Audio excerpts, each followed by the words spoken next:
পানি সরবরাহ, ওয়াসার পানি আমরা নিজস্ব ট্যাপ দিয়ে অজু এবং অন্যান্য ব্যবহারের পানির ব্যবস্থা ইনশাআল্লাহ আমরা রাখবো। এবং খাবার পানির জন্য আশা করছি যারা উপস্থিত হবেন প্রত্যেকেই ব্যক্তিগতভাবে তারা মিনারেল ওয়াটারের বোতল হয়তো সাথে রাখবেন।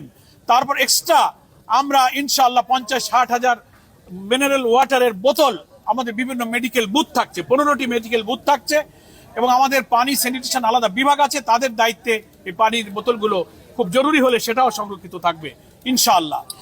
আমরা এলইডি 33টি এলইডি সেট, তারপরে বাইরে 300-র অধিক মাইকের হর্ন সেট করা, লাইট ব্রডকাস্ট, সাংবাদিকদের বসবার জায়গা, সব ধরনের ব্যবস্থা কিন্তু রয়ে গেছে এবং ইনশাআল্লাহ আমাদের প্রস্তুতি এখন প্রায় সমাপ্তির পথে। আপনারা দোয়া করবেন আমাদের আজকে এই সন্ধ্যা নাগাদ যাবতীয় কাজ কি করে আমরা সম্পন্ন করতে পারি, আমরা সেই চেষ্টা করে যাচ্ছি। আমাদের জনবল, আমাদের স্বেচ্ছাসেবক বৃন্দ চতুর্দিক থেকে এসেছেন এবং তারা কঠোর পরিশ্রম করছেন।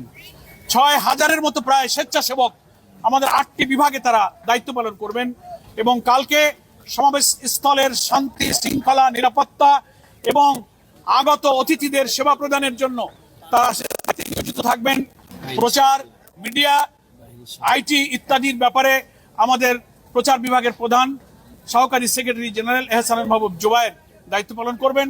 আইন শৃঙ্খলা রক্ষায় আমরা সরকারের স্বরাষ্ট্র উপদেষ্টা, ডিএমপি পুলিশ কমিশনার, অন্যান্য এজেন্সির সাথে কথা বলেছি।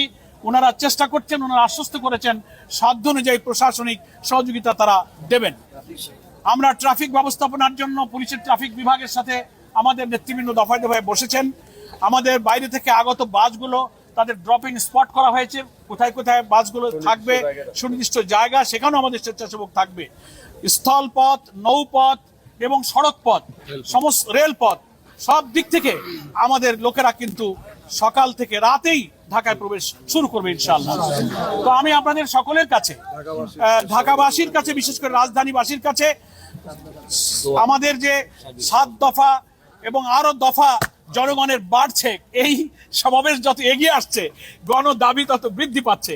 সবই জাতীয় নেতৃবৃন্দ আগামীকাল এই সমাবেশ থেকে ইনশাআল্লাহ উচ্চকিত করবেন।